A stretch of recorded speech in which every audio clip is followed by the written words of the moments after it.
સુરતના કાપોદ્રા વિસ્તારમાં હીરાનું પડીકું લઈ રિક્ષામાં જતા મુસાફરની નજર ચૂકવી પેસેન્જર તરીકે બેઠેલા અન્ય મુસાફરોએ ચોરી કરી।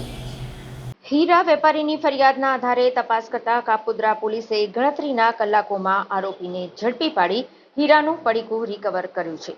સુરતના કાપોદ્રા હીરાબાગ સર્કલ પાસે એક વ્યક્તિ શર્ટમાં હીરાનું પડીકું લઈ રિક્ષામાં જતા હતા।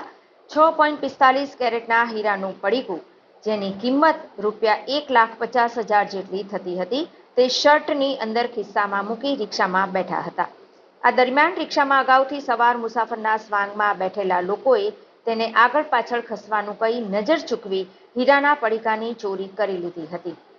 આ દરમિયાન તેઓ રિક્ષામાંથી ઉતર્યા એટલે તેમને જાણ થઈ કે પડીકાની ચોરી થઈ છે, જેથી તેમણે કાપોદ્રા પોલીસ મથકમાં ફરિયાદ નોંધાવી હતી। તારીખ 31 જુલાઈના રોજ આ ફરિયાદ દાખલ થઈ હતી, જેથી પોલીસે અલગ અલગ ટીમો બનાવી તાત્કાલિક આરોપીને પકડવાના ચક્રો ગતિમાન કર્યા હતા। આ દરમિયાન કાપોદ્રા પોલીસની ટીમે બાતમીના આધારે આરોપી વિક્રમ ધરમસિંહ ચુડાસમાને ઝડપી પાડ્યો હતો। હાલ પોલીસે આરોપી પાસેથી હીરાનું પડીકું રિકવર કરવાની તજવીજ હાથ ધરી છે। પકડાયેલ આરોપી ગુનાહિત ઇતિહાસ ધરાવે છે, જેના વિરુદ્ધ સુરતના સરથાણા પોલીસ મથકમાં 4 અને કાપોદ્રા પોલીસ મથકમાં 1 ગુનો નોંધાયેલો હતો।